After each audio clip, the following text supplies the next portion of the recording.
Mr. Vinatieri, I've said this on numerous occasions. You're the most clutch athlete of all time. When you walked on that field for a 51-yarder to seal the game, basically, there wasn't a single doubt in my mind or anybody that's ever met you. What was your mindset walking on that field to kick a 51-yard dong shot to win the game?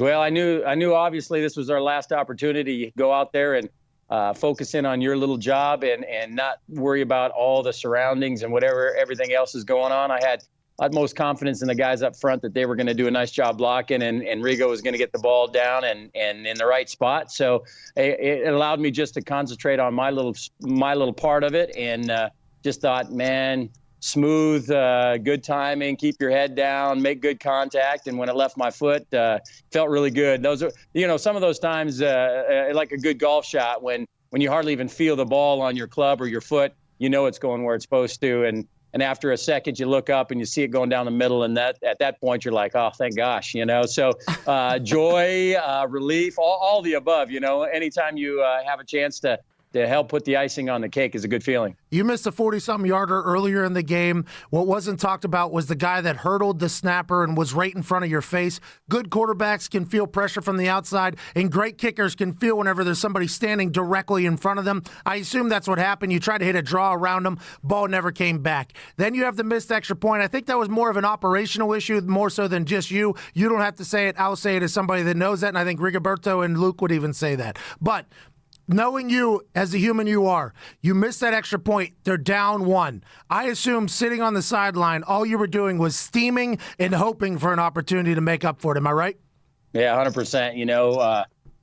Games like that, sometimes you score lots of points. A game like that was really a defensive battle. Nobody was scoring a lot of points. So every single point, if it's an extra point or a field goal or a touchdown or whatever, every point was critical. So knowing that we were down by one and needing to get down into field goal range, obviously we were down by one with 7-8 minutes left, and I'm sure we're thinking, let's score a touchdown and go ahead by a score rather than playing for a field goal. But it just worked out that way. And thank goodness, I was standing on the sideline, kicking in the net, thinking, please, Jacoby and offense, give me one more shot. Oh, that's why you're the GOAT, by the way. They weren't trying to get you any more yards there. I would have loved to have been on the sideline chatting with you whenever they were deciding just to kind of call it a day with a 50-some yarder.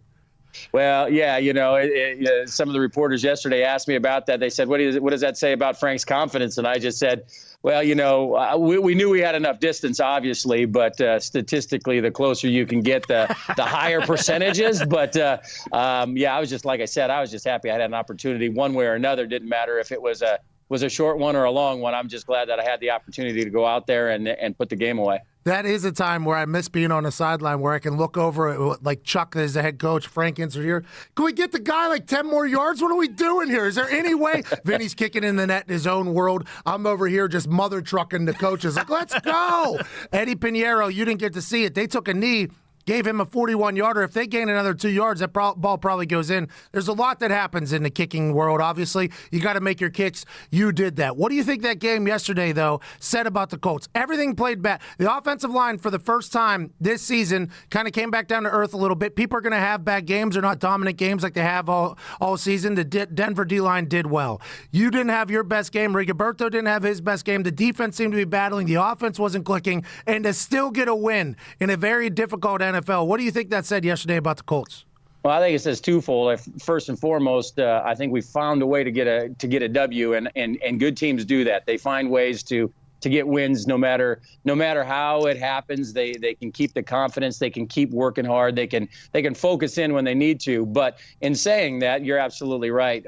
We have to consistently play good football, and we can't have hiccups and have down times in games. I think good teams, great teams, play consistent football for 60 minutes, and I think that's what we need to do. There's times where we're unstoppable, and we play really, really good on all three phases, but we have to consistently be able to do that.